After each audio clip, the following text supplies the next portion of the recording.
try. So let me start again. Good afternoon, all. This is Jimmy. I'm from Ortiz Arts. Today we'll be interviewing Cridious, the writer and creator of Detective Dead Crimson Moon, currently on IndieGoGo. Good afternoon, Cridious. How are you today? I'm all right. Hey, how you like me to call you? You can call me Jimmy. Jimmy? All right, Jimmy. Cool. It's a lot easier for everybody because if I try to tell you my first name, it's a traditional Puerto Rican. Yeah, So you got like 7 names. yeah. It's and they're all hard to pronounce. You believe it or not, I've gone by Jimmy since I was since birth. My mom just decided to nickname me Jimmy. I guess she figured eventually I'd wind up in the United States, and it'd be easier for people to relate that way. Right. How about yourself? Do you prefer Cridious or Antonio? Oh, Cridious. Cridious. It I'm not is used to hearing my name, because you know what? I grew up in New York, so everybody right. in the street, even my family, all guys used to call me like June, or Junito, something like that. Junito. Yeah, Yeah. my son is a Junito. He's a junior. Really? Yeah. Yeah. So that's what they used to call me, Junito or June, and then at first it was Junito, and then as I got older, I guess they all adapted to calling me June. Yeah, it shortens out. Now he Americanized his Spanish name. I guess maybe I should have did that, but I got so used to being called Jimmy. I actually have two high school diplomas. One says Jimmy, and the other one says my real name, because they didn't know what to call me. Right. So crazy tidbit, right? So before we get started, I just want to thank you for coming on my humble channel. It is truly humbling that you would take time out of your day for this interview, especially when you're trying to push your book out. And you could easily go to a bigger channel or a channel with more reach. Oh no, it's cool. I go to anybody's channel. You know what I mean? I don't consider myself to be like, up there or anything like that. I just see myself just like a regular guy, and I like to hang out with everybody if I could. That's awesome, man. This is one of the reasons why I wanted to interview you, and hopefully this interview gets out. I wanted people to be able to relate to Cridious, to see Cridious as the person and not Cridious as the writer. But we will talk about your book. We will talk about your characters. We will talk about what drove you to become a writer. We'll talk about if you ever pitched to the big two. We're gonna go through all of that at your leisure. I know that we moved it up to 2:30 because you had to pick up your kids from school at 3. So yeah, around 3:50. I gotta pick her up. Right. So the length and breadth is gonna be up to you, and so yeah. So that's my goal for this interview, and of course, my channel is all about me and trying to figure out and working on my craft and trying to become a better artist so I can eventually publish my own book. So I figured this falls perfectly in line with what I'm trying to do. Right. So I'm trying to go inside because I thought outside was clear weather, but I hear that lightning and thunder. Uh-oh. Yeah, we don't want to get you struck by thunder before your book becomes, a New York Times bestseller. Oh yeah, I wish. All right, so Detective Dead Crimson Moon. Tell me about your book. You're not limited to the 30-second elevator pitch that we have to do when you do the big Comicsgate streams. I see you all the time on there. I interact with you on the chats and whatnot, and I know EVS and them, they're great. They help push the books out. They're always talking, and it's awesome what they're doing with the community. But this is your time for you to just shine. Talk about your book. If you want to link this to your friends and whatnot, that would be awesome. Right. But go ahead, sir. Yeah. So Detective Dead is about a detective from 1932 who's caught he's caught how do I say, somebody snitched. One of the gangsters henchmen snitched, told him about a meet that's going down, and the meet is supposed to take these two rival factions, and they're supposed to become one so they can eliminate the competition. So he's been on the case for a while, which I'm planning to do an ash can. If everything works out well with the campaign, I'm gonna do an ash can to explain that. But he found out what's going on, and he wants to stop them. He's been on their case for a while, and he doesn't like this idea. He doesn't want them to become one. He knows it's gonna be really bad to stop them. So he gets a warrant and all that to go raid the place. And when he goes there, he winds up in a shootout. They end up in the street shooting out. And then there's two main gangsters of this story, which is one is called Gunny Rose and the other one is called Glasses. Xavier Glasses. So Glasses is the one who escapes the scene and he winds up at the detective's home. And while the detective at this big shootout, the guy's at his home murdering his family. You know, so he's in the hospital with his buddy. You know, his buddy tells him, "Hey, you know, why don't you go home? It's been a long day. You know, we did good." So when he gets home is when he discovers the lifeless bodies of his wife and daughter. You know, and as he's mourning over their bodies, he hears like music playing from. I was originally doing the piano, but I think I'm gonna do radio just to make it better because I think piano is a little bit cliche. So he hears music from a radio, and he goes to the next room over, and he finds the guy sitting down on his chair with a bottle of wine, just drinking. You know, and the guy, you know, has a gun out, so he can't really do much. He's at the guy's mercy. So when the guy stands up, I'm sorry, it's my kid. So when the guy stands up, they both pull out a gun and just shoot each other. You know, they try not to go down. So the detective follows the guy outside, and he fires his final round, and he misses, and they both die under this strange looking moon. And next thing you know, he wakes up in modern day time, and he's confused how he survived and how he got there. He just want to die. He don't want to be alive. He can't be alive without his wife and daughter, you know? So he's conflicted. But what happens is that he goes search for his partner, get some information, and he finds out that the guys from his era that died during the raid are also alive, and they're running around causing chaos. You know, so then this basically the beginning plot of the story, you know? Yeah, I like that plot. I like the premise. I was an early adopter or a backer from your first campaign. Right. So here's my question, and I know you've answered it, but for anybody that's listening, I believe that you said that anybody that backed your original campaign is good to go for this campaign. Right. Yep. If you back the first campaign, your purchases are secured. You know, I'm not like that. I'm not gonna be like, all right, you gotta reback it again. No, if I made a promise, I like to keep it. And so, if you back the original campaign, the perks that you claim are still, you know, they're claimed. You know, they're yours. Yeah, but I kind of wish I would have waited because some of these perks are pretty good. As a matter of fact, I'm sharing your IndieGoGo Right. website right now because it's better than looking at my ugly mug. so so without further ado, we're gonna look all his link, his Twitter and his IndieGoGo are in the description. Please feel free to go look at it. Right now, you're at $8,285 raised out of your $10,000 flexible goal. Right. So, what I wanted to do with you is go through your site, kind of like what Edwin does. We're gonna look at some of this artwork. It's just beautiful artwork.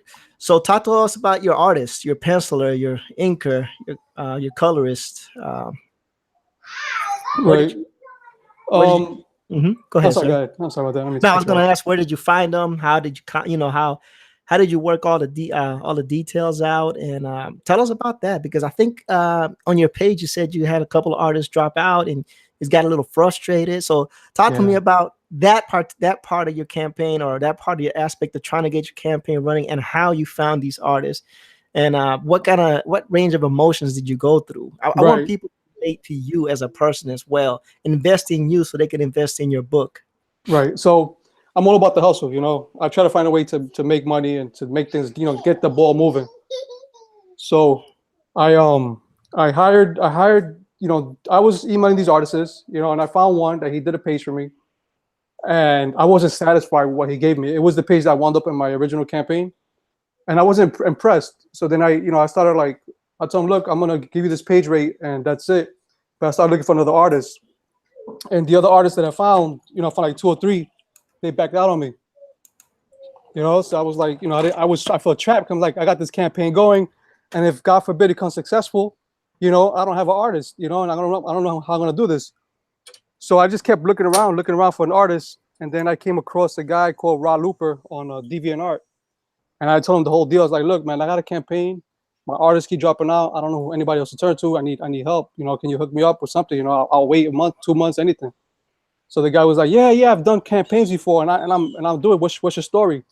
So I gave him the pitch, and he just went crazy with it. He says, oh, I want to do this. I want to jump on this project. This is a project I want to do. I want to draw it, you know? So the cool part about him is that his name is Rod Looper. The cool part about him is that he just started like right away. He just drew promo pages, you know? And he drew the character Ratchet. And I was like, wow, this guy he's really into this project, you know? Yeah, the character Ratchet is at the bottom of the page. I'm going to get to that because that's an interesting character.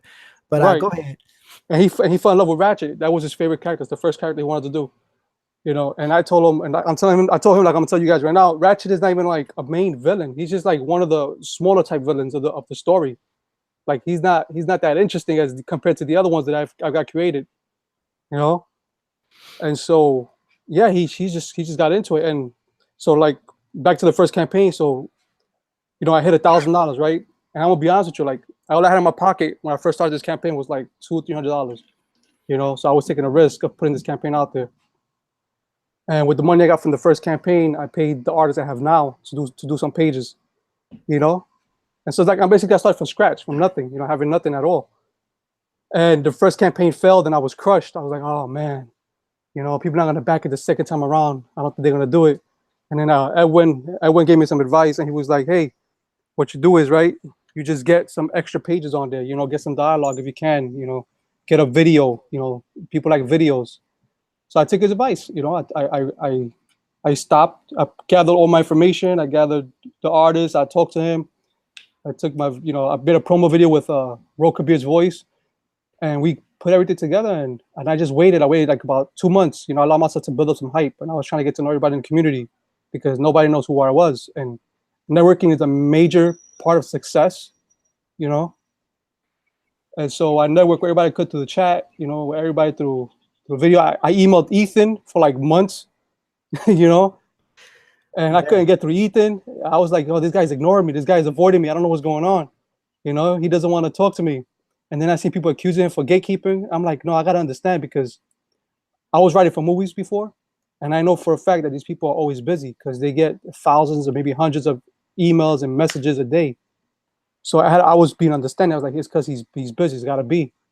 So, then one day Mike invited me to Mike put a posting on Twitter, and so I was joking around. I said, hey Mike, maybe I could get on your channel one day. And he said, yeah, why not? And so I jumped up on his channel, and that's where I met Ethan. And I told Ethan, something, I don't get why people are saying that you do gatekeeping. I don't believe it in my heart you do that. I know that you get busy, you got a lot of emails, whatever. I said my piece. And Ethan was like, you know what, I want to bring you on my channel one day. You're welcome to come on my channel. So I took the invitation. So I messaged him again. And again, he wasn't answering. I was like, this guy is avoiding me. He's ignoring me, And then he finally replied. And I told him, Ethan, I need help with my campaign. This second campaign ain't going too well. And he sent me an invite to his live stream. And then from there, he told me I was always welcome. So now I get the invites from him all the time. Yeah, and you're becoming a fan favorite. You show up on Drawn and Quartered. You show up on some other streams. You're always, humorous, cracking jokes, trying to keep it light. And even before then, you were on, like you said, you were interacting in the chats of all the streams. I've talked to you quite a lot on the streams. I've always said, hey, how's your campaign going, and whatnot, because I was always really interested. I mean, I'm not gonna lie. Partially is because we're both Puerto Rican, and I would love to see one of my Rican brothers, succeed, because it is what it is. The reality that we live in is and I don't want to bring politics into this, but as Puerto Ricans, it's always good to see someone that came from the islands or from New York or from wherever you were born with our blood and rise, Right. And that's important. That's important to anybody, any community, it's not just for the Puerto Ricans, and then I found Elliot Fernandez, and I was like, whoa, that guy is awesome. That guy is so great, and he's so smart, and he is so even keeled, So now there's two people that I can say, hey, we represent it, and we represent it well, Right. And I like that. So I was gonna back you, and of course I wanted to get you on here, because not only because of that, but because I do want to see you succeed. I do want to see you succeed. I appreciate that. Because our interaction has always been cordial. You've always been nice to me. You always take the time out. Anybody in the chat that sees you say, hey, Cridious, what's up? You always, take the time out to at least say, hey, acknowledge them. If y'all had plenty of interactions before, you go back to that interaction. You try to connect to them at a personal level. And again, that's what I wanted to do this. That's why I wanted to do this interview. because I want people to meet the real Cridious, you know, the Right. guy, the human, the person that is a writer and a father, and I'm assuming a husband. I don't know. Yeah, for sure. You know, with wife and kids, trying to live the American dream. Right, right, You know, just trying to do a good thing. So talk to me about this piece right here. right. Oh, real quick. Yeah. I talk to everybody I could because I value conversation with people, you know, and I value the different walks of life that people have. And if somebody tells me, I'm interested. I'm interested to know about them. You know, where they come from, what are they going through. You know, what are they working on. And people, I got a lot of messages on Twitter of different projects people are working on. You know, and they talk to me about it, and I give my piece and my 2 cents. And you know, I'm really supportive of the community, just as they're supportive of me. You know, and even if they weren't supportive of me, I still support them because I believe in people's dreams. You know.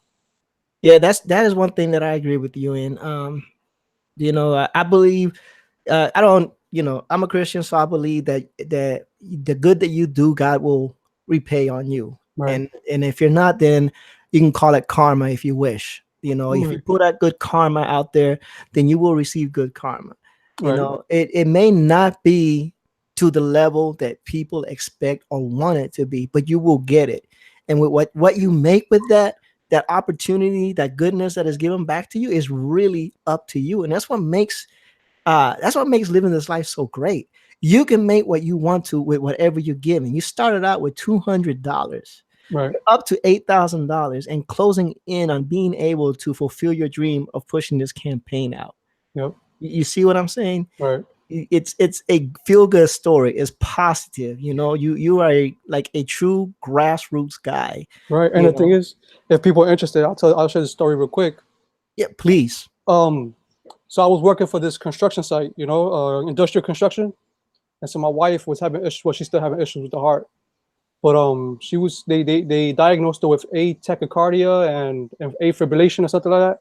Mhm. And what happens is that it makes her heart beat faster than normal, so she ends up in the hospital a lot of times when that happens. So when I was working, she ended up in the hospital, and I had to leave work early. So they told me from the job, hey, bring the letter tomorrow because we need proof that she went to the hospital.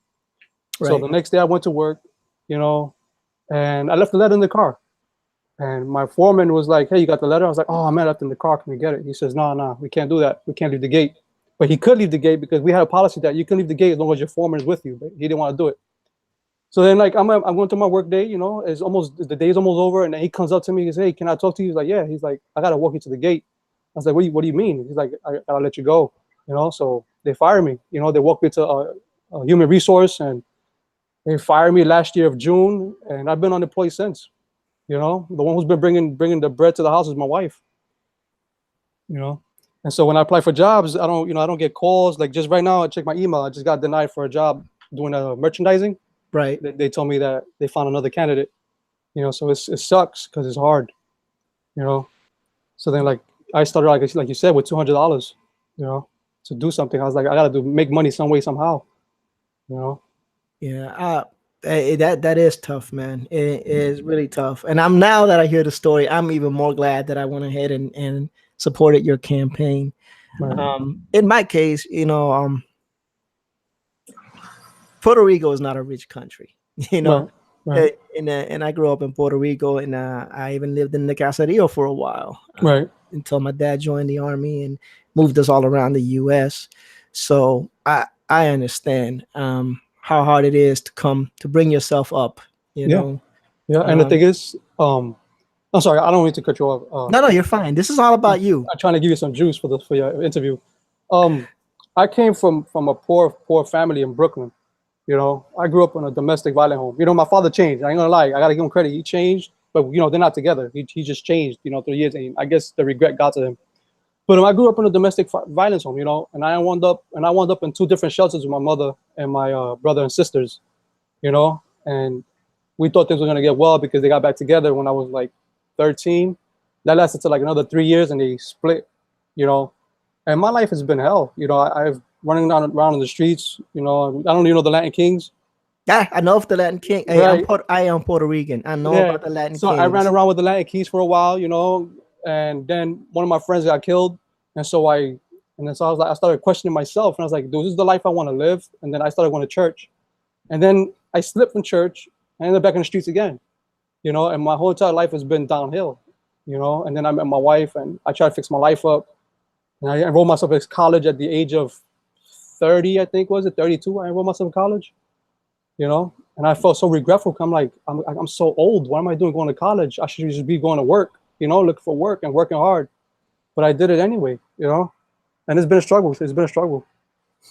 So I want to piggyback off of that and share some of my. Yeah, go ahead. I did 13 years in the Army because Oh, wow. I had no direction in life. Right. You know, I kind of share your background a little bit. Yeah, people don't. Some people say that it's just a stereotype. The Puerto Rican men are machista, but there are a lot of Puerto Rican men that are really hard on their wives. Right. My mom included, but she stuck it in there. I mean, for a long, long time, so we could have stability. My mom didn't even graduate from high school. She had me at a young age when she was 18. So imagine being a young lady in a hostile environment, trying to raise three boys to be Right. good men. You know, so you know, when you leave the house under those circumstances, there's a lot of turmoil in your soul. Mm-hmm. You don't know which way to go. You're kind of angry, and you're you're a little angry. You're a little bitter. You're upset because your life is not as good as it could have been.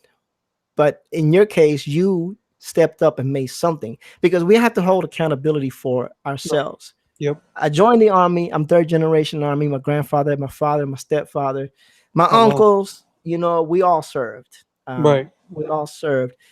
But I got out on my second deployment. I wound up getting sick, and I had to get out of the Army. Kind of Mm. like sketch therapy, but not quite as extreme as him. I was Right. 36 when I decided to go to college. Okay, so Mm. what I'm saying is, you know, it's never too late. Right. As long as it's your passion and your dream, you know, you have to go for it. I'm almost 50 now, and I just started Okay. drawing this year Wow. because I just wanted to make a book.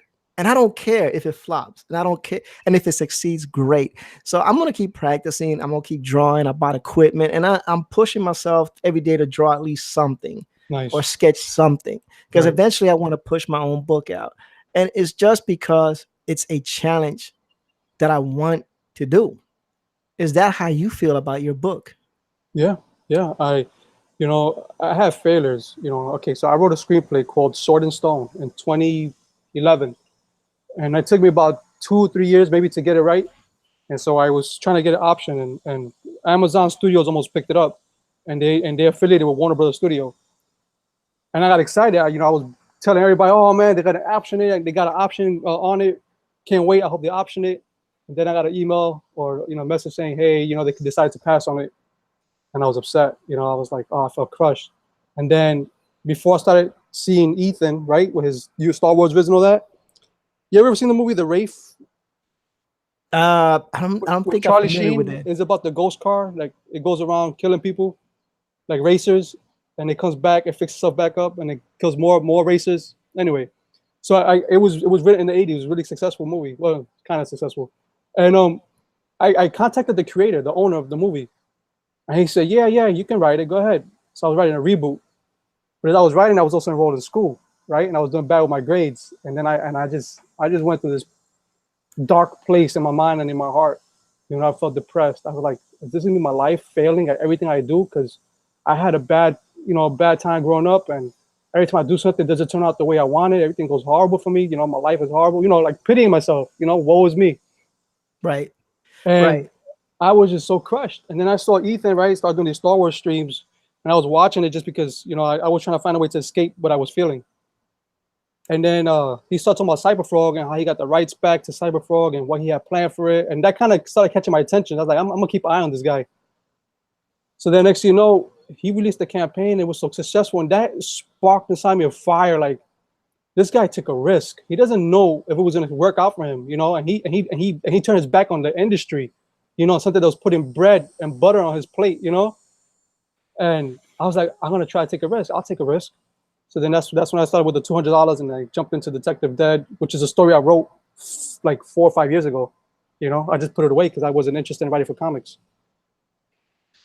You Yeah, know, but life has a funny way of bringing you where you need to be. right? and I think you need to be here for now. I mean, just getting your feet wet and having someone read your storyline, it is so important because if people can see your work and then, you can build from there, you Right. know, and gaming and psychology just backed your book. Oh, nice. I appreciate it. Thank you so much. And like I tell all my backers, whenever they back it, I get inside me like this feeling like I'm really appreciative towards them. Like I wish there was more I can do for them to show them my gratitude, you know? So that's why I would say I thank you. I appreciate it really much. Because that's the only thing I know, that's the only way I know how to express it. But I am like grateful sincerely from my heart. Oh, And no, I thank you so much. we're going to get to the part of your campaign that I found the most interesting way at the bottom. The referral perk. Right. We'll talk about that later. So let's get back to this art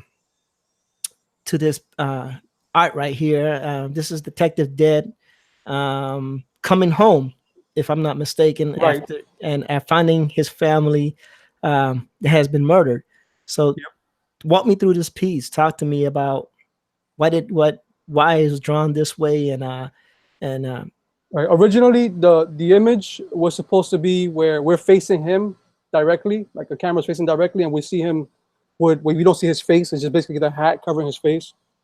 So I told the artist, what I wanted. He gave me two different layouts. He gave me this layout and another one, and which is the one I wanted. And then when I saw this layout, I was like, oh man, this has more impact because you can see his wife and daughter's face, and you can portray more like a tragedy where you can put the bullet holes in the back and on the chest, of both the girl and the mother, and it shows the rifle on the ground and all that. And I just fell in love with it. I told him this is the one. This basically tells it. And I don't know if you noticed in the top near the window, it's like a rainbow color. all right. Right? So I'm colorblind. Oh, So I'm sorry. no Well, worries, no worries. That's why a lot of my drawings are just black and white. right. But I can see something going on with a variance in lighting. Right, there's a variance in lighting, right, correct. And Yeah, that's basically the moon that's casting off this strange glow. That's right. what basically transforms his. That's what gives him the ability. Nice, nice. Yeah. All right. So you said your father had changed. I'm gonna switch topics a little bit. I'm Yeah, go ahead. sorry. No And problem. so how is your relationship with your father now? Oh, we're tight. We're tight. Look, you know what it is like. So my mother left my father when I was like, when we left the shelters, I was like 9 years old, and I was crushed because I didn't, like I knew what was going on. I seen her crying in the bathroom, locked in the bathroom, crying after all the abuse that she was going through. I seen the smashing the plates and the fighting with the fist fights. But when we left, I felt crushed. Because every kid needs a father. I believe that strongly in my heart. And I felt like I missed him. I was crushed. Like I know what he was doing, but I was crushed because I wanted my father. I didn't understand why we had to leave him. Even though I did knew what was going on, I just didn't understand it. Kids don't understand that. No, kids have a way of internalizing everything and making it feel like it's their fault. Like Right, what am I doing that is causing my parents to fight? And that's why I asked how your relationship with your father is, because I think that reflects on your psychology on moving forward with this book and your confidence levels. And I could right, be wrong; it might not have anything to do with that. But right, I always find that when you reconcile with your father, I reconciled with my stepdad right before he passed away, right, and it was great. It was great, especially when you become older and you can talk as men, right, um, right, and there's a different relationship, right, a growth in relationship that is actually pretty special. And I believe like you believe. I was a single father for a while. I raised my two youngest ones for the last 6 years, um, on my own, and I'm grateful that I was given that opportunity, to see my son and my daughter. My son is my youngest one. He just graduated from high school last year. To see my sons and my daughters go through high school, graduate, and it was a pleasure to be able to see that and to be able to be part of their lives. So it was great. right. It's wonderful, and Yeah, so yeah, fathers are just as important right. as And mothers in a child's life, because we exactly. offer a different dynamic. Right, Mothers are nurturers. They give that love and that yep, growth, and they get they prepare the kid. But fathers, we are usually they're grounded in reality, Right. the The big realists. kids, and also we're the big kids. Like we buy toys for the kids that we actually want to play with. Yeah, yeah. I'm the same way. I'm like that with my kids. Like, you don't want to get this one? You sure?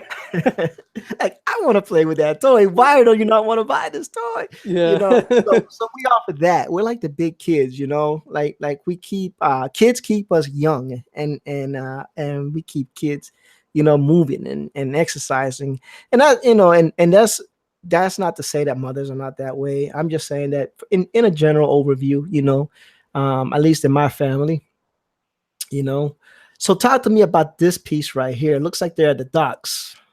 Right. All right. So this is the modern day time. That's why the car looks different. Over here, basically, they have a girl hostage, which is basically the my main character's partner. He's already an old man. He's already dead. He's already gone. But that's his granddaughter, and she's being held captive by the arch rival that killed his family. So he's basically got to make a choice. If he either gonna get his revenge or he's gonna save the girl. So right now they're discussing on this scene. They're discussing about dealing with him, and how they're gonna deal with him because he's on his way. Nice, nice. We're gonna scroll down. I think the next one. Oh no, not yet. Not Ratchet yet. Oh, there he is. Is that Ratchet? Yeah, that's Ratchet. Yeah. So Yep, talk to me about this piece. So yeah, in the scene, right? So after they discuss what they're gonna do, and Glasses leaves, he basically Ratchet's telling the guys. One of the guys asks Ratchet, is he joking? Is this guy really dead? And Right. then he tells him like basically like nah. Then he's not joking, he's serious. And so that's what the part where my character just jumps in, thinking the girl is still in the warehouse, and they just get into a massive shootout. I can give you his powers. You want to know his powers? Yeah, that would be awesome. I don't think you've talked about his powers in any of the streams. Yeah, no, I think maybe like once or twice, but it was like really quick. So he has a few powers.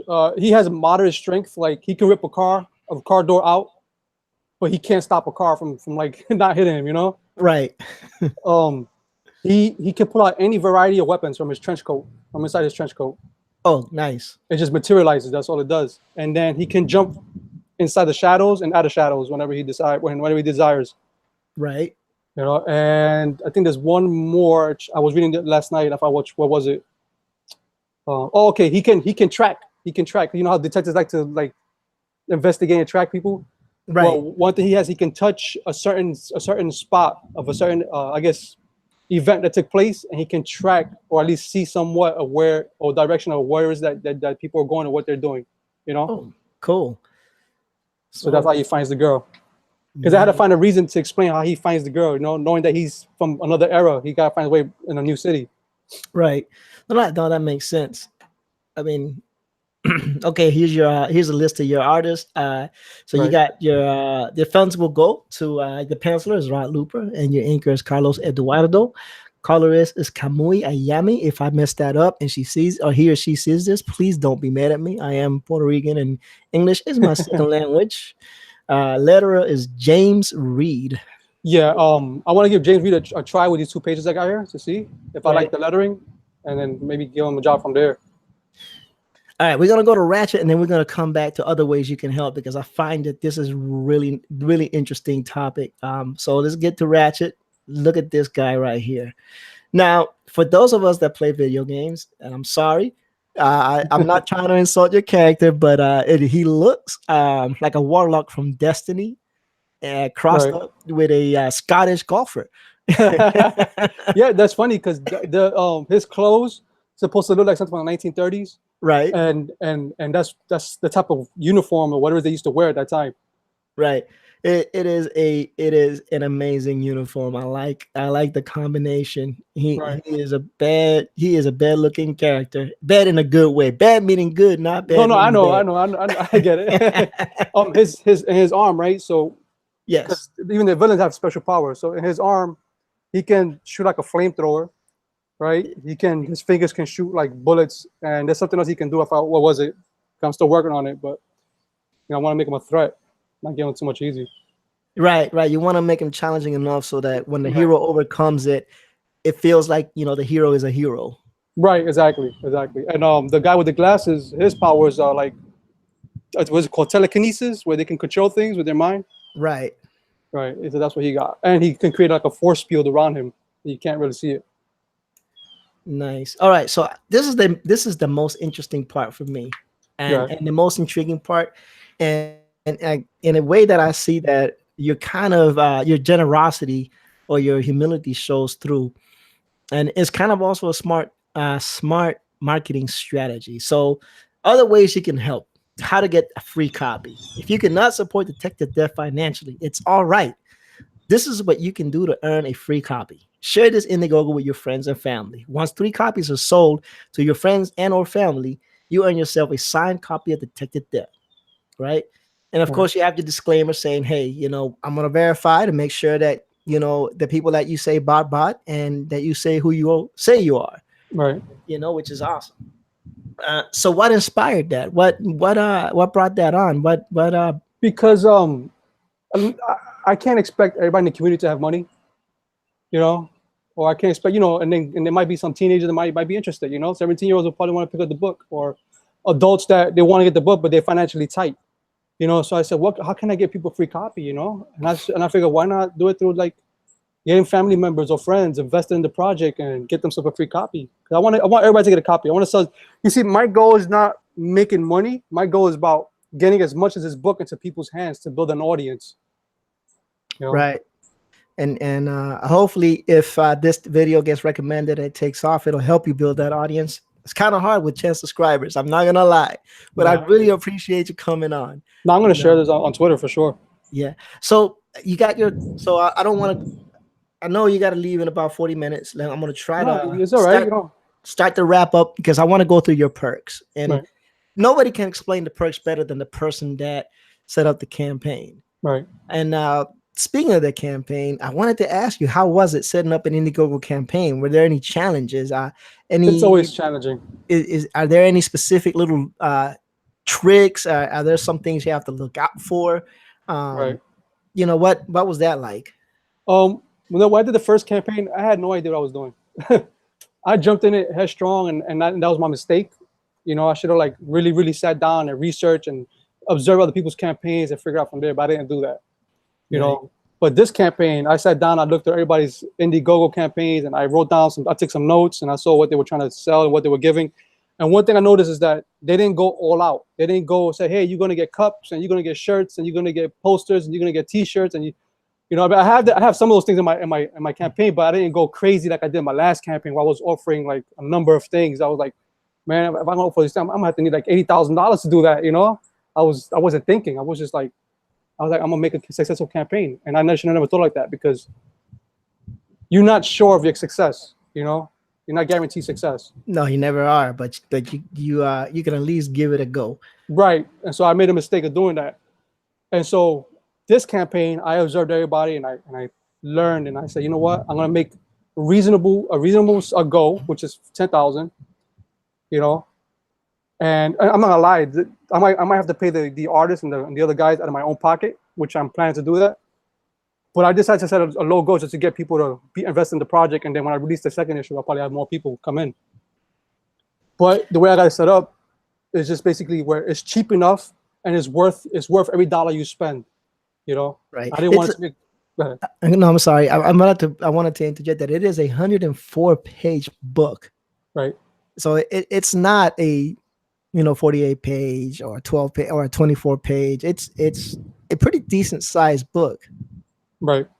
Yeah, so, and it might be longer, because like the script is 104 pages, but towards the end of the book, I'm doing something where it's kind of going to be like giving information for the other characters to basically set it up for the next story coming up. Right. So it might be a little bit longer. Nice. So you got your $10 perk, which is a Detective Dead digital copy. How are you going to fulfill that? Is that going to be through just an email and a PDF? I was trying to find a company that does that do codes. You know how they send codes to people, and you put the code in the company, and then you can download the book. Right. That way they can be able to take it anywhere they want. Right. Or access it wherever they're at, or whatever computer they're on. Right. So I want to do it that way. And I want to make each code unique, so that way they're not able to just give it around. Right, that would make sense. Because that's the major concern with digital copies is the fact that they get pirated. Right. So yeah, that's cool. And then we got the $20 tier, which is a detective bundle. Walk us through that. Right.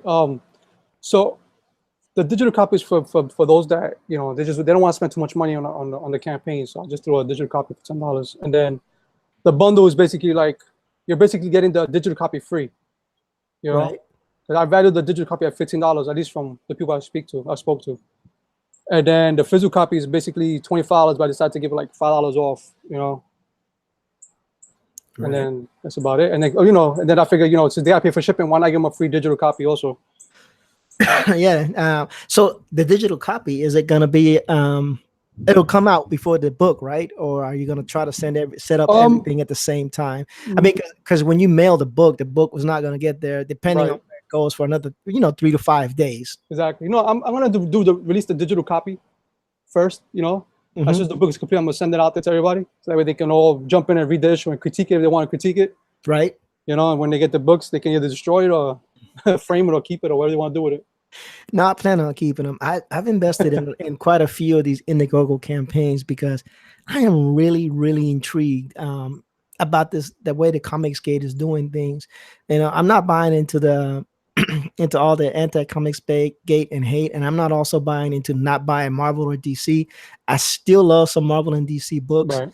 And I haven't received any of the Comicsgate stuff, but the premise and the ideas and the direction that they're going, like Red Rooster, Detective Dead, Sciver Frog, Mike Miller, and Lone Star. Right. Those books really, really have me intrigued. Mike Miller is another guy that I really hope finds success in this venture. Man, he is a really down to earth guy. He seems to be a really good guy, Yeah, he's cool. He's always working on his book, and I like that about him. I really love the fact that Mike is always working on a page of his book. He's all about his business, and he's always making fun ways to bring people into his streams with the drawn and quartered and whatnot. So he's working hard. He's working, putting a lot of heart and soul into this. He's like about 5 pages away from finishing his project already. That's amazing. That dude can draw fast. And then he's got to do the dialogue. He was saying he's gonna do the dialogue. Yeah, apparently he draws faster than his internet is. Right. So we got a $35. Mike, sorry, man. Well, I couldn't help it. I couldn't resist the joke. So we have a $35 Perk, the Crime Watch. It's 2 digital copies. Digital copy times 2, Detective Dead physical copy. So you get 1 digital and 2 physicals? Right, yeah. 2 physicals and 1 digital. Okay, awesome. Yeah, that way, they want to keep 2 or they want to share them with a friend, they can do that. And this is why I wish I would have waited for your second campaign. Military, yeah. I did the military support package for Lone Star. And when you did this one, I was like, doggone it. But, it is what it is. I love this. I love when an artist takes time out. And it's not we as military think that we deserve any special treatment or anything like that. Right. But these little acts of kindness, I will call them, are very humbling, and keep us grounded. I can only speak for myself as a veteran. When I see it, I get humbled. I get humbled a lot. Because when we raise the right hand, we're not expecting any of this. We're not expecting to be treated like heroes. We're not expecting to have ticker tape parades.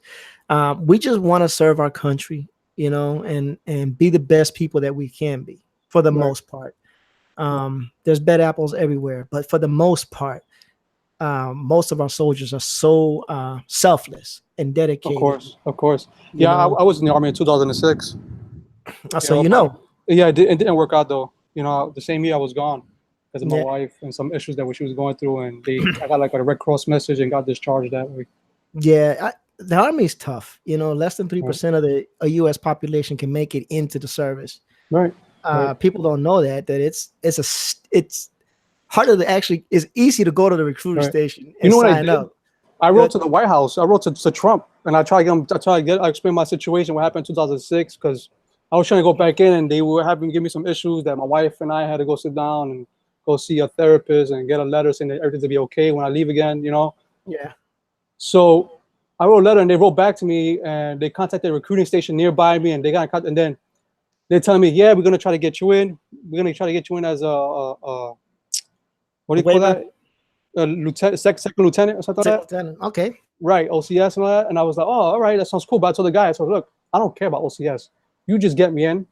I can start from E1 and work my way up. That's all I care. I want to show myself that I could do this. That even Right. though I had to leave for whatever reasons happened back at home, that if there was no issues back at home, I could have completed it. Because when I got discharged, I was already in my AIT week.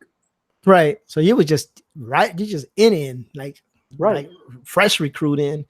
Yeah, it's easy for people to be put out there that fast because it's less money invested. Because basic training costs money, AIT, advanced individual training, or whatever it's called now, because Right. I'm an old dude and I've been out for a while. That costs money. So I can see why. I mean, I feel for you. It's horrible. Yeah, and I was right there. All I would have to wait like one more week for graduation, and Right. that's it. I would have been good because I was doing 11 Charlie, Right. so our AITs combined together with the Right. basic training. Right. It's basically basic training extended. Right, exactly. So I only had like one more week for graduation, and then here comes these guys in the car calling me over, and I'm like, what's going on? It's like, well, you just got a Red Cross message, you just gotta get discharged, and they took me to I was an adjutant or something. Who they took me to, and I had to fill out some paperwork. Right. It sucks, it sucks. It did, but look where you're at now. Right. I mean, and I'm not saying that you're a complete success, but you look like you're headed that way. I hope so. I mean, I'm praying And- because my family's livelihood depend on it. But again, I have faith in your project, and that's why I reached out to you.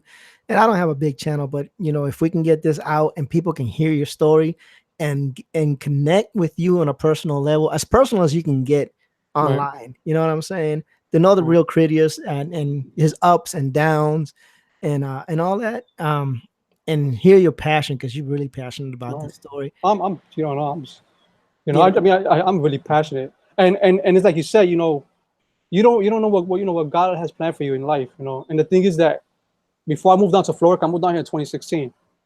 I was in New York, like my wife was staying with my mother-in-law, okay, with my kids, and I Right. was basically homeless. I was walking back and forth from house to house, like not from house to house, but basically from like my mother's house to my mother-in-law's house, just to be with my family every day, and then walk back like 10 miles a day. I was doing 10 miles, sometimes 15 miles a day walking, Mm-hmm. And then my aunt had called me about a job out in Florida, and I wasn't trying to go to Florida. I was trying to go to North Carolina because I love it over there. I was like, I'll get a job in North Carolina. I can do it over there. That's But- where I'm at. Really? Oh, Yeah, that's I'm in North nice. Carolina. Yeah, but God has something else. Fort Bragg. But God has something else planned. I prayed to the Lord one time. I said, God, you tell me where you want to go. If it's Florida, let my aunt call me one more time because my aunt stopped calling me after I told her no. Next, the following week, my aunt calls me on a Wednesday. She says, look, this is the last time I'm going to offer you the job. Do you want it or not? I said, yeah, I'm going to take it. Forget North Carolina. I'm not going to go. So I came down to Florida, and I was making good. I'm telling you, making good money. Oh, my goodness. I was making good money, and I was able to get a brand new car because my truck broke down. It was just crazy. But then, yeah, I'm here because of God. And then my wife told me to say to you, Tommy, hey, you never know. Maybe this is what God wanted for you to be here. Maybe this is it. Maybe it's that you can focus on your writing. But and that's the thing, right? You are a writer, and you Right. want people to read your craft or your art, because writing is an art as well. Right. You have to get it seen somewhere, somehow, Right. even if it is through a comic book, and even if you just create a successful series of comics as a writer. But that minute that you decide that you're going to push something else out, or if you never know, maybe one of your Right. books gets picked up as a TV show Yeah. Who knows, right? or a movie, the possibilities of what can happen are so vast and so varied. Right. And I wish the best for you. It doesn't mean that it'll happen. It might happen, but I'm rooting for you. I'm hoping it happens for you. I appreciate that. That means a lot. That's why I believe in people's dreams, because we all come from different walks of life, and I don't know what the next person is going through. Right. So I want to give this person hope, like, yeah, you can make it. But I'm not going to also sugarcoat it either. I'm going to tell them the truth. Hey, you need to work on this, you need to work on that. Because I don't want them to fail. Because if I don't tell them that and they go out and put themselves out there in front of everybody and people laugh at them, they're going to tell me, why didn't you tell me that? It made me make a fool out of myself, Right. But and the thing is, some people just don't listen. And Right. and the road to success, I listen to a lot of inspirational YouTube videos on Fridays. Fridays, I call it motivational Fridays at work. I put on my headphones and I find the motivational channel and I just let it run for about an hour or two. Right. And the thing, the common thread through all the success stories is that the road is paved with failure, because Right. not everybody knows what to do all the time. And the only way, sometimes the best, they say, you learn through your mistakes, you learn through your failures, and that, like they say in PR, Jalisco no te rajes, Right. which means you're banging your head against the wall, and not in a literal translation, but it's the best I can make it to work with from Spanish to English. Sometimes things just don't translate, but it's not that you fail, it's that you got up. You got up. Your first campaign failed. You got up, you worked hard. You learn from your mistakes. You push different perks. You got Mike's attention. You got Ethan's attention. You're now being showcased in a lot of the streams, with Mike, and I think you pop up on Doug's every so often. No, I don't think I've been to Doug's stream yet. I don't know. I've seen you on the chat. I'm sorry. Oh yeah. I've seen you on the chat. Like I said, I am really interested in this whole community and how they're working, and staying from a distance. I like to interact, but like I am so interested because what I want to do in life, these people are doing. They're building their comic books. Yeah, they're professional artists and they're on a whole different level. And I get it. I have to pay my dues, and I will. Not worried about that. That's part of the process. We went through that. So I watch and I learn, and I was like, man, I want to get Cridious on. I know I'm not a big channel. I really, I don't care about the really status of the channel. I really just want to talk to the guy. I want people to connect with him as a person. I want to ask him different questions, and I want to give the whole time to him. Right. Just let Cridious be Cridious. Yeah, I appreciate that. So let me talk to you about this vigilante package. What's this one about? All right, the vigilante package. That's what we got there. Yeah, that it's basically like the other packages, except that you're getting 3 copies and a thank you poster. It's like saying, hey, thank you for believing in this project. That is so awesome. And you got another military. Yeah, that one's I think it's 5 copies for active or veteran. Right. And then 1 copy for the individual, and then you see the thank you poster, thank you for your service poster. Mm-hmm. That's gonna be a custom poster. That poster is gonna have Detective Dead beaten up, like beaten up, and it's gonna have the 5 different branches, service members from the branches holding him up as he's holding on to the American flag. Nice. And then there's gonna be 5 thugs on the ground beat up, not by him, but by the Americans, by the military soldiers. Wow, that's powerful. That's powerful. So you got the $90 tier, the 3rd grade detective, digital copy, Detective Death physical copy, a T-shirt, a thank you poster, a thank you poster, right, and a custom poster. Yeah. Now I'm gonna hire somebody to do some type of poster, any type of poster that looks cool, right, for a wall. And then you got the investors pack, which is 10 copies. Yeah, cool. That's for LCSs if they're interested. Right. And have you reached out to any of the LCS? No, not really. I should, but I'm gonna try to see if I can do that, this week or something. Yeah, I mean, get some of your people, your family, or people that are on the chats. My LCS is like an hour away. I order most of my stuff through Amazon. I pay the extra money just so I don't have to drive that far. Yeah, but get if you can, on the chats.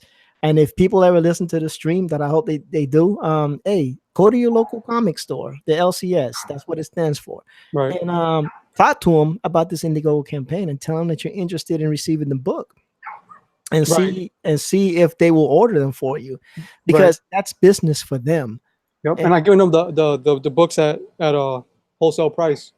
and wholesale, you can't beat that. And that's business for them. That keeps them open. That keeps food on their tables, as long as they're not opposed to catering to the Comics Gate customers, I guess. I mean, I don't see what the difference is between a comic book customer and any other customer that walks in to buy a book. Right. I think we're all the same. You know, I don't understand why it gets so crazy, but that's for me not to understand. I'm with Elliot. Put your weapons down, Yeah. but keep your armor on. Yeah. Yep. So we got the $150 tier, which has a protected dead digital copy, 3 physicals, a T-shirt. Donald DeLay. You know what? Donald DeLay is a pretty awesome guy. Yeah. I like that guy. Yep.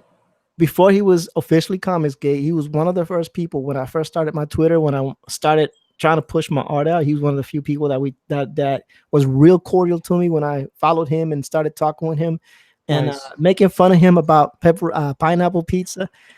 He was super, super nice. He was so nice. I went ahead and bought Death of Love from Image, his book that he posted before he was ousted out of the industry unceremoniously. And I read the book and I hit him up and told him about it, and I actually I'm gonna showcase it whenever I get it. Got a commission from him, Iron Man and Power Fist in Donald DeLay style, and he showed it to me on the Twitter. But I'm waiting for. But we had that hurricane in North Carolina. Yeah, Florence, right? Yeah, and so so my bad. I was trying to actually find the Twitter and see if I could pull it up. Right. See if I could pull it up. There it goes, Twitter. Let me go. Yo, I'm like Art, man. I'm a boomer. Yeah, everybody making fun of Mike last night because we were doing live stream and he closed the live stream by mistake and had to restart a new one. Yeah. Okay. Yeah, one thing I have in one of those perks are canvases. Oh yeah, you have a canvas? Yeah, I think it's one of the higher tiers. Like if you back it, you're gonna get a canvas of the detective dead or one of the female characters they're gonna be very provocative poses with them. So this is that's nice. Those are Donald DeLay's chubby fingers. And and this is the commission that I got from him. You see over here, you see here, he's got his little signature block. Right. It's Power Man and Iron Fist in his own style. I cannot wait to get it. I actually do try to support that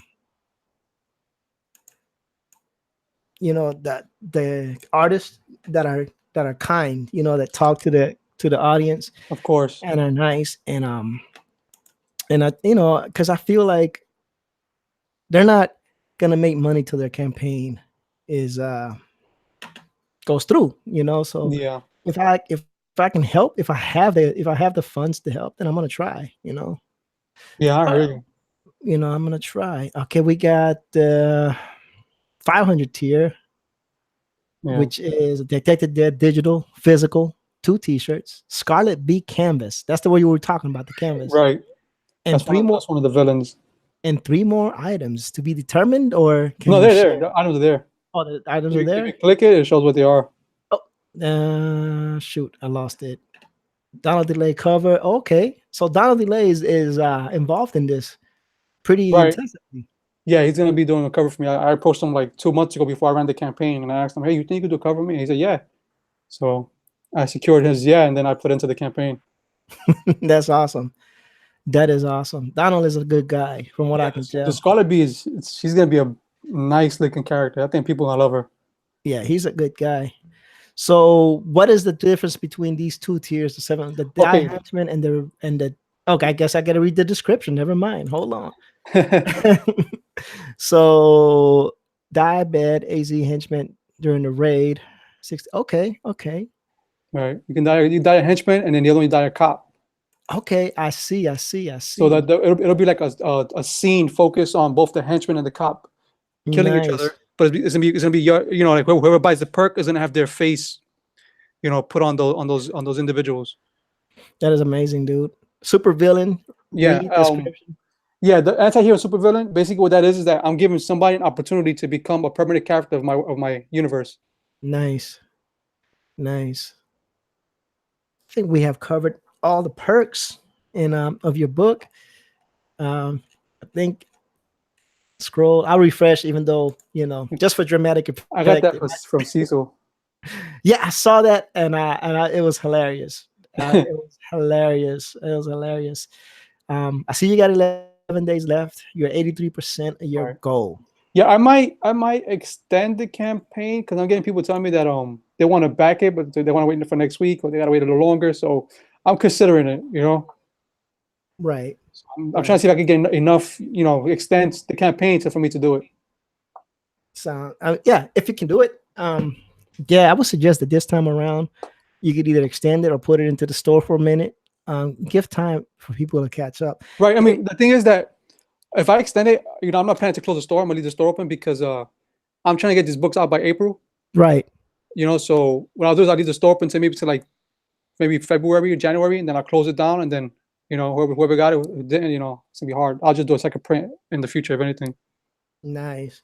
Well, it's 3:40, and I know you have to go at 3:50. Right. Yeah. My last question is: did you ever try to pitch any of your stories to Marvel or DC? No, I never tried. I wasn't interested in writing for comics. I wrote the story, Detective Dad. I wrote it when I was in school for writing, right? Because it was a thesis. So I had to pick between a comic book, a movie, and a video game. And so I put the video game and the comic book away, and I just stuck with the movie because that's what I wanted to do. Awesome. And so the story's just been hidden away for years. All right. Well, Cridious, I appreciate you coming onto my stream and live streaming with me for this past pretty much hour. That's cool. I enjoyed it, believe it or not. Yeah, I like this kind of stuff. I like talking to people, especially people that I have never met. Just because you'd be surprised how much common ground you can find. Right. And like I said, my goal with this was for people to get to know you. Because I am a firm believer that if people get to know the person and they can connect with the person, then they can appreciate the work the person is doing. Right. And I want people to appreciate you, man, because all my interactions with you have been cordial, on the chats and whatnot.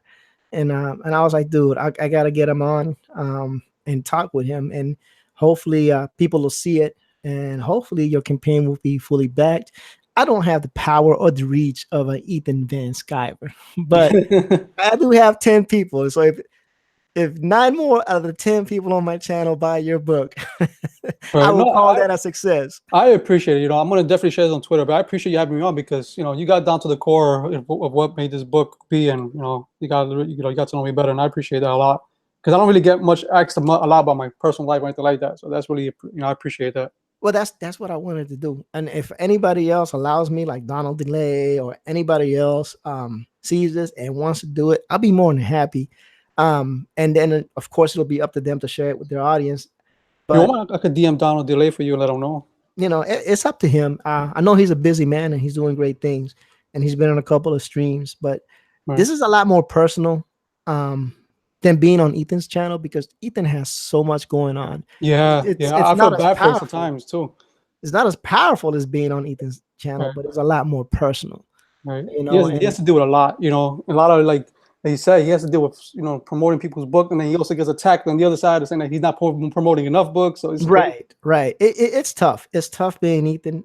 Yeah. And I found him, believe it or not, when I started drawing in 2018. So I found his how-to videos and how to buy art supplies. Art supplies in under $80, and then I started following him, and then Comicsgate, I didn't know anything about it.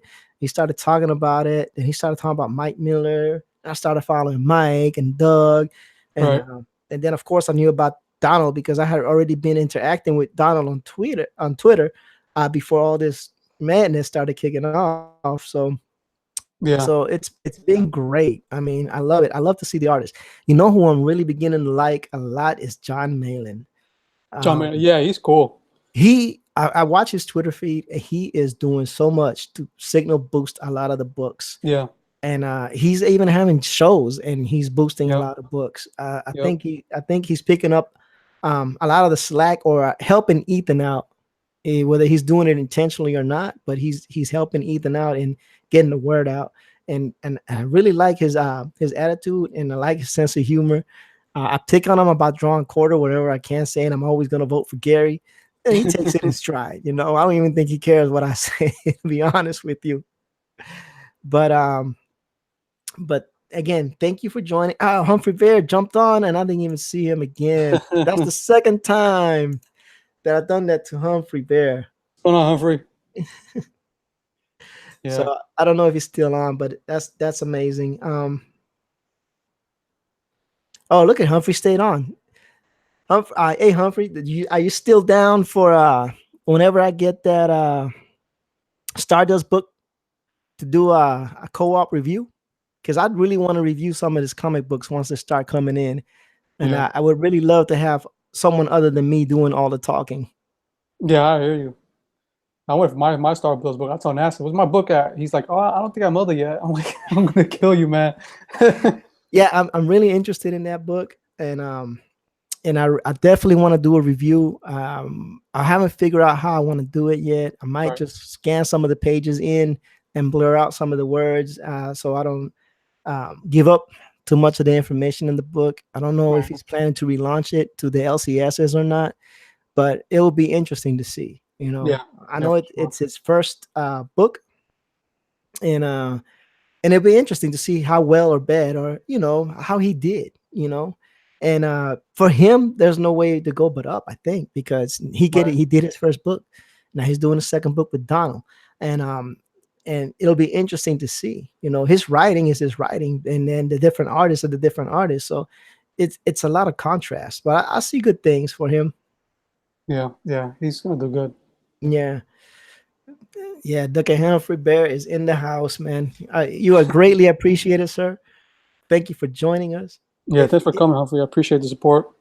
If you didn't get the whole interview, just go back and watch the replay. I am going to leave it up, so everybody can view it. I would really and truly greatly appreciate it if you would,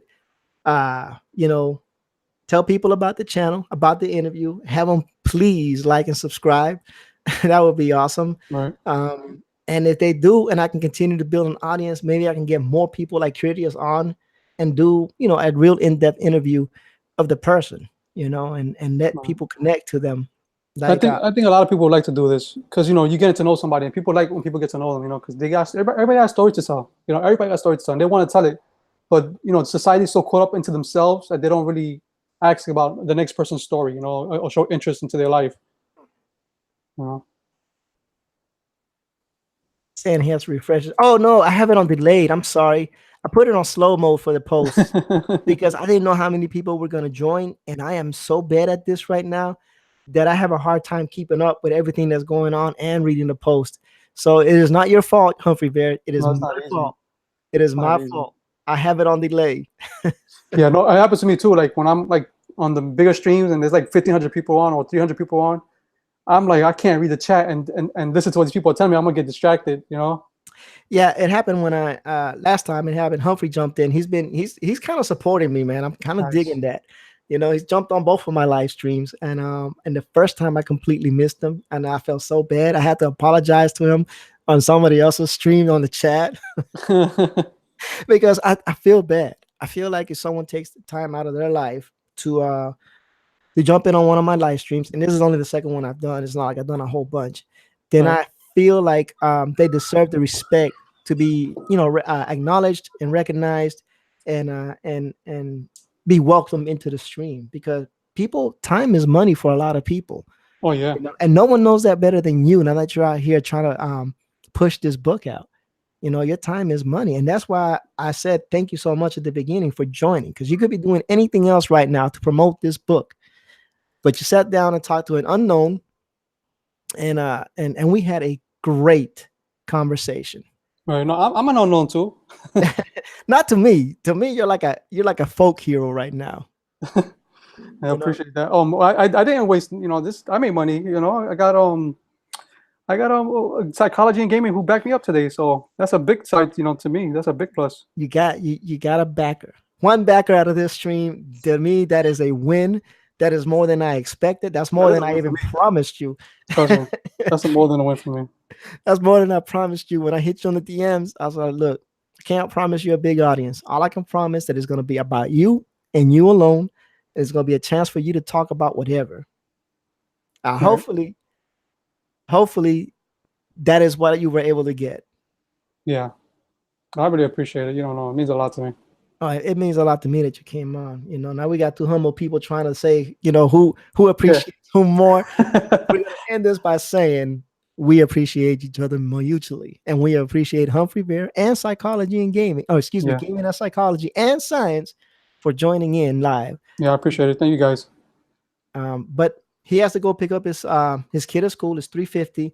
We'll wrap it up. Thanks everybody for coming. Thank you, Cridious, for being such a gracious guest. No, I appreciate you for being a good host. And hopefully we can do this again some other time. Oh yeah, of course. Anytime you want. All right, brother. You have a good one. You too. Take care. Bye.